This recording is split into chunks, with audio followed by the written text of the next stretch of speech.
Hong Kong is holding its collective breath right now, waiting and fearing the worst.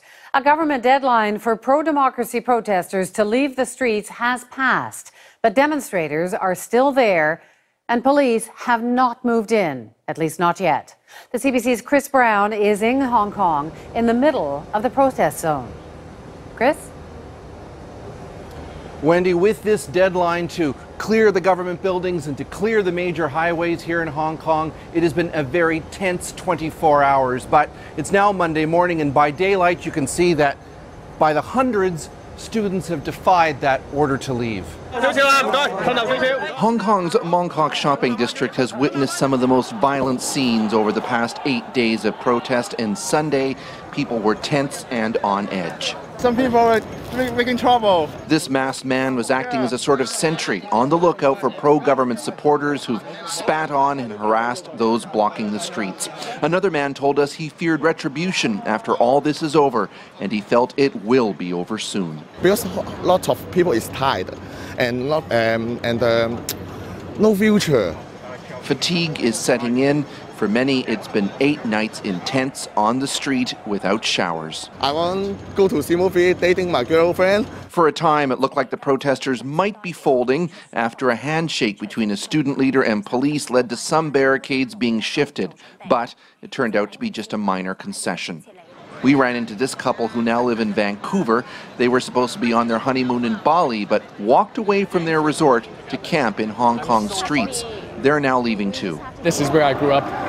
This is my homeland, and it pains me to see the government and the police and mobsters work together to suppress their own people. Lawyer Kenneth Lam has a unique insight into these protests. 25 years ago, he led Hong Kong Student Federation as they joined other Chinese students demonstrating in Tiananmen Square.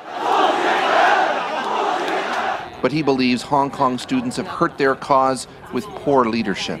We don't have a united front. We don't know how to negotiate with the government. China has shown absolutely zero interest in accepting any democratic initiatives in Hong Kong.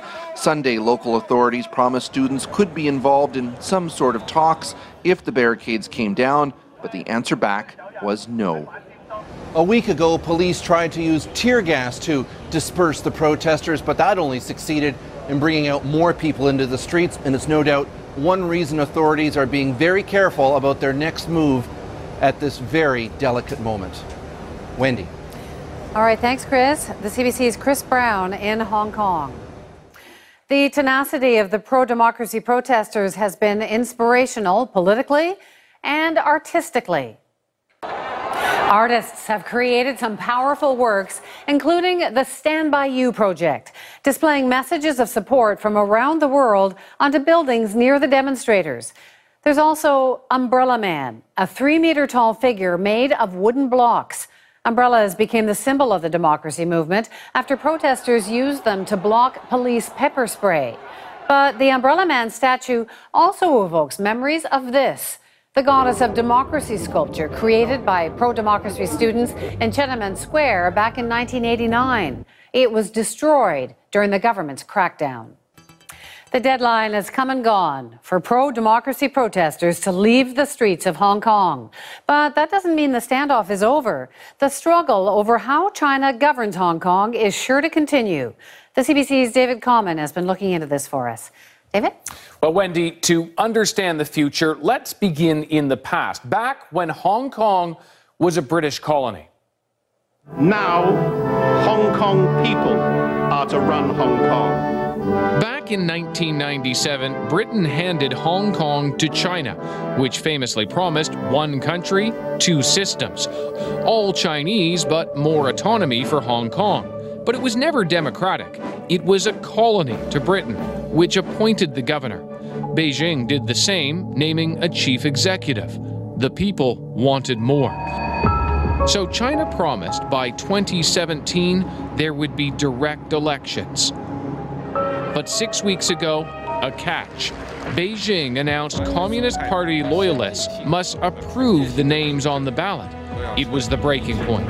Say no to fake democracy! Say no to fake democracy! This is citizen responsibility. What we can do we must do now. Hong Kong people are so angry. Students saw the opposite of progress, so they took peacefully to the streets and were tear-gassed. That crackdown shocked the Asian supercity.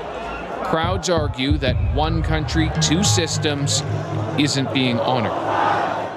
A compromise is possible, and one option is that the people could vote for a panel which then shortlists candidates for the top job. That's the chief executive. But not all protesters will accept that. In fact, as we heard at the top of the program, they aren't unified in their demands, and that complicates matters greatly. And it has many comparing this moment to another defining one in recent Chinese history.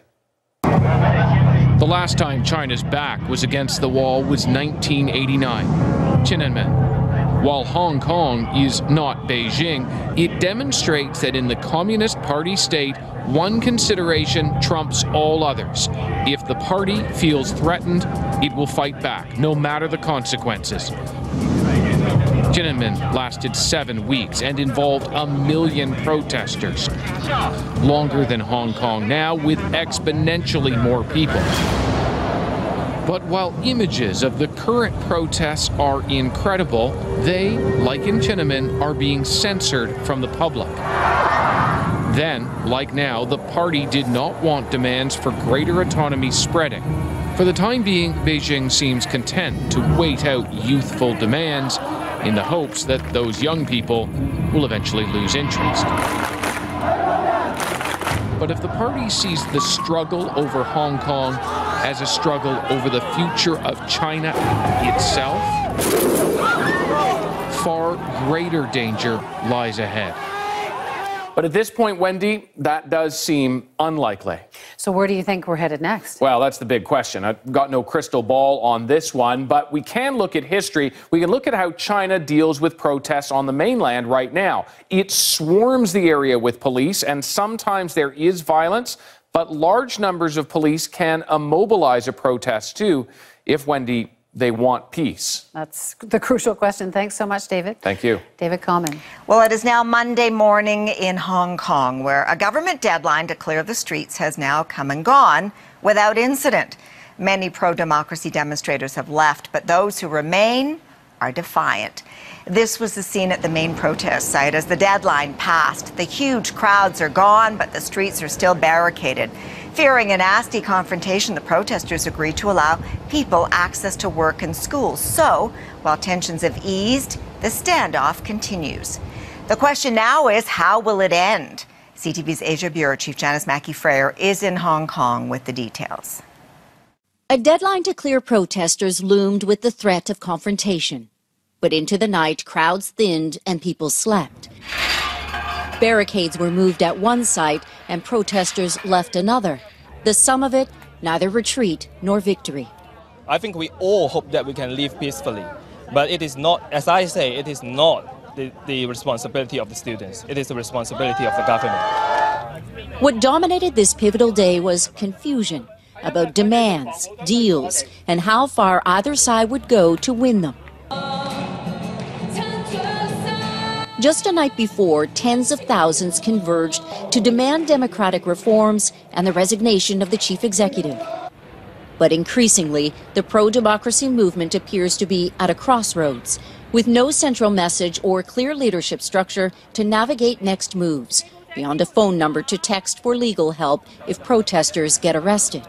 Well, there might be trouble. I don't think the police will use tear gas.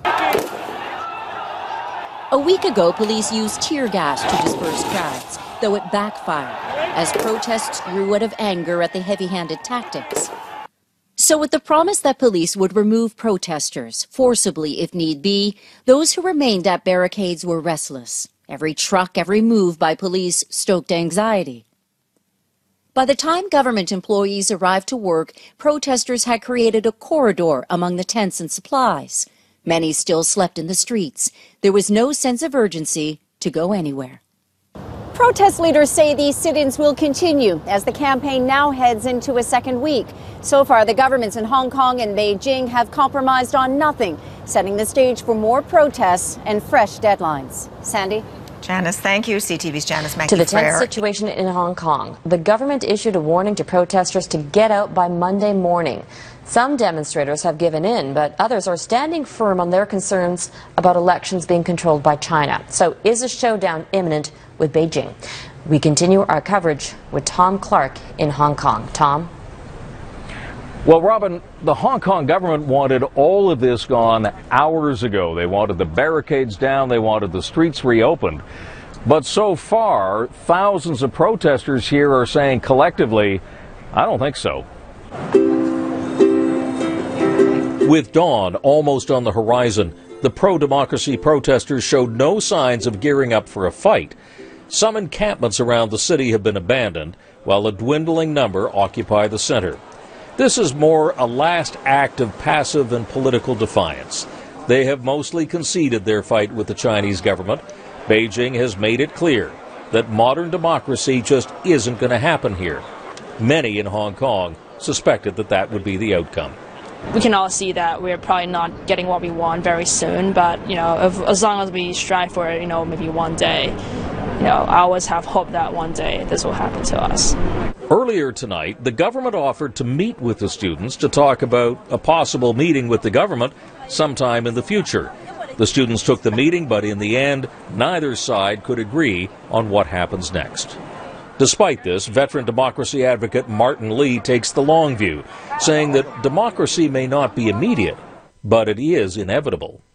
So you never know, because one thing is certain, there's no tyranny which lives on forever. And the whole world is marching towards democracy, human rights, and the rule of law. So assume China is the last country in the world to get there, it will get there.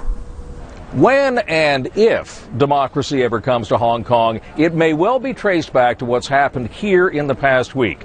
Keep in mind, this generation of Hong Kongers will soon be running the economy of this very prosperous city.